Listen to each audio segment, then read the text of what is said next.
बिरिया रोड में खबर ईंदा हलो त बिरिया रोड वासी 8वीं क्लास जी शागिर्दाणी गुलनाज मल्ला 1.5 महीनो अगवा थियल शागिर्दाणी वज वठी माउ पीउ जे घर पहुची वई। 8वीं क्लास जी शागिर्दाणी गुलनाज मल्ला मीडिया अॻियां दाईंदे ॿुधायो त 1.5 महीनो अॻु काशिफ अली मल्ला ऐं आसिफ अली मल्ला हथियारनि जे ज़ोर ते मुंहिंजे घर भातियुनि खे यरगमाल बणाए मूंखे ज़बरदस्ती अगवा करे विया, जंहिं बाद ॿई जवाबदार मूंखे हिकु कमरे में बंदि करे ॾाढाई जी कोशिश कंदा रहिया ऐं क़त्ल जूं धमकियूं पिण ॾींदा हुआ। ॿिए तरफ़ अगवा थियल गुलनाज मल्ला जे भाउ नदीम मल्ला ॿुधायो त मुंहिंजी भेण 8वीं क्लास जी शागिर्दाणी आहे, जंहिंखे मथनि जवाबदारनि मुंहिंजे घर में दाख़िल थी अगवा करे वया हुआ, जंहिं बाद मूं कोर्ट सगोरी जे हुकुम ते जवाबदारनि काशिफ मल्ला, आसिफ मल्ला ऐं ॿियनि जवाबदारनि खिलाफ बिरिया रोड थाणे ते FIR दर्ज कराई, पर बिरिया रोड पुलिस को बि एक्शन न वरितो।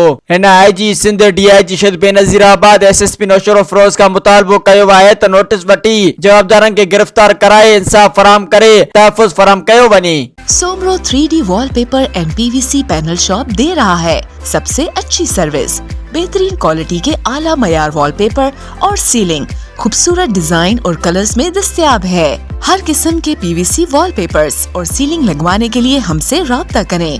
हैदराबाद, कासिमाबाद, लतीफाबाद, जामशोरो, मीरपुर खास और सिंध के मुख्तलिफ शहरों में सर्विस मौजूद है। Soomro 3D wallpaper and PVC panel. राब्ता नंबर रंजन अली सोमरो 0333 370 2516, व्हाट्सएप 0333 370 7886।